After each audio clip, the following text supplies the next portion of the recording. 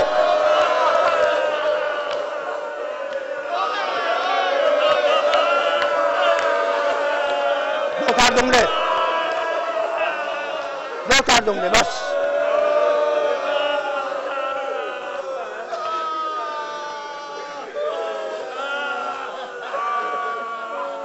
جب کوئی نہ رہا تو ایک مرتبہ خیمے میں آئے, ماں کی کنیز فضا کو بلایا, کہا فضا میرے خیمے میں جا, صندوق کھول, ایک پرانا کرتا ہے اسے نکال کے لا.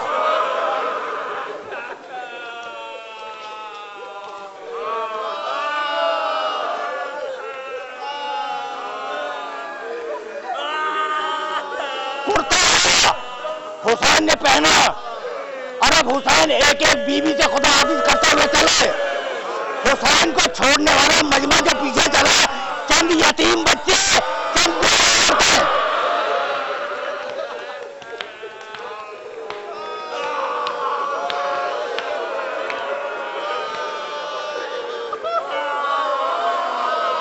حسین خیمے سے نکلنا چاہتے تھے کہ اتنے میں شہزادی زینب نے آواز دی, بھیا رک جاؤ, اماں کی وصیت پوری کرنی ہے. وہ اپنا گلا بڑھایا.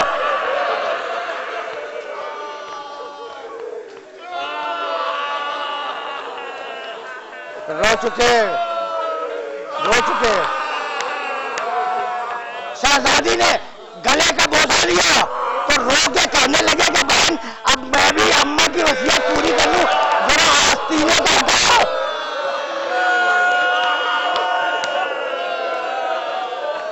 شہزادی خیمے میں گئی, فنظر یمینا و شمالا, حسین نے دائیں دیکھا, حسین نے بائیں دیکھا, کہنے لگا ایکم یقدم جوادی, ہے کوئی میری سواری کا لانے والا. بہن پھر نکلی کہ بھیا جب تک بہن زندہ ہے تو اکیلا سوار نہیں ہوگا. حسین ذوالجناح پہ سوار ہوئے, گھوڑے کو ریل لگائی. ذوالجناح نے انکار کیا, گلے میں باہیں ڈال دی. کہا ذوالجناح حسین کے آخری وقت میں کیا تو بھی میرا ساتھ نہیں دینا چاہتا؟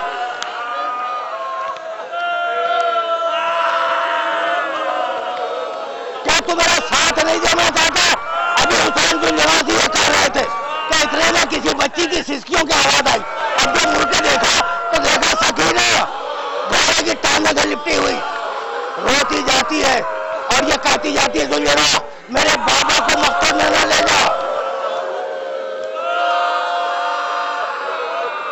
اترے, بچی کو گود میں لیا, بہت دیر تک باتیں کرتے رہے.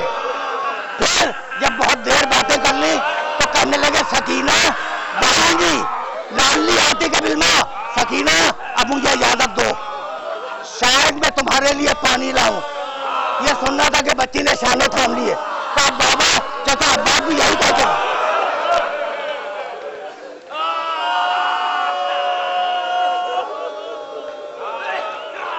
بچی سے وعدہ کیا کہ شاید میں تیرے لیے پانی لاؤں. میدان میں آئے, آخری حجت تمام کی, پھر تلوار کھینچی اور یہ کہہ کے حملہ کیا, بھوکے کی جنگ دیکھو, اب پیاسے کی جنگ دیکھو, اب اس کی جنگ دیکھو جس کا جوان بھائی مارا گیا, اب اس کی جنگ دیکھو جس کا جوان بیٹا مارا گیا, اب اس کی جنگ دیکھو جس نے اپنے ہاتھ سے اپنے چشمائے کے لاکھ کھو دیے. فوجیں دور دور بھاگ گئی. ایک مرتبہ کانوں میں آواز آئی, بیٹے کب تک جنگ کرے گا؟ بس یہ سننا تھا کہ تلوار نیام میں رکھی, سنبھل کے گھوڑے پہ بیٹھے, بھاگی ہوئی فوج آئی, کہیں سے تیر آیا, کہیں سے تلواریں آئیں, کہیں سے نیزے آئے, کہیں سے پتھر آئے. میرا مولا زخمی ہوتا چلا, سر زخمی, رخسارے زخمی, گلا زخمی, سینہ زخمی. ایک مرتبہ ذوالجناح کے گلے میں باہیں ڈال دی. کہا ذوالجناح مجھے باہر اتار دے جہاں میرا اکبر ہے. گھوڑے نے حسین کو اکبر کے قریب اتار دیا. حسین نے سجدہ کیا اور سجدے کے عالم ہی میں شہزادی زینب نے خیمے میں شور سنا. ایک مرتبہ بھتیجے کو جگایا, بیٹے اٹھو، دیکھو باہر کیسا شور ہے. سجاد جو کھڑے تھے وہ اٹھے، خیمے کا پردہ تھا، لوگ موقع پہ نماز پڑھی. السلام علیکم یا عباد اللہ. کربلا کے بندے شام آ گئی، شام آ گئی، بابا نہیں آئے. کرتے کا دامن جل گیا، بابا نہیں آئے. گوشوارے چھین لیے گئے، بابا نہیں آئے. وہ بچی جو بابا کے انتظار میں تھی میدانوں میں بھاگ رہی ہے، ایک ایک لاشوں پہ رکتی ہے اور پوچھتی ہے کیا یہ میرا بابا ہے، کیا یہ میرا بابا ہے. ایک مرتبہ نشاب سے آواز آئی، الیہ الیہ یا بلیہ، بیٹی میں یہاں ہوں، میرے پاس آ جا. آخری جملہ، بیٹی میرے پاس آ جا. بچی سوئی حسین کے پاس، شہزادی ڈھونڈتی ہوئی چلی. جب قریب پہنچی شہزادی زینب اور پکارتی ہوئی چلی سکینہ سکینہ، آواز دو سکینہ. ایک مطلب کٹے ہوئے گلے سے آواز آئی، بہن آہستہ بولو، سکینہ میرے پاس سو رہی ہے. ایک مطلب جھپٹ کے سکینہ کو اٹھایا، تو بیوی یہ اکیلے کہاں سو رہی ہو، چلا جلتے ہوئے خیمے میں. بچی نے روکا کر پھوپھی اماں میرا بابا بھی تو گیا.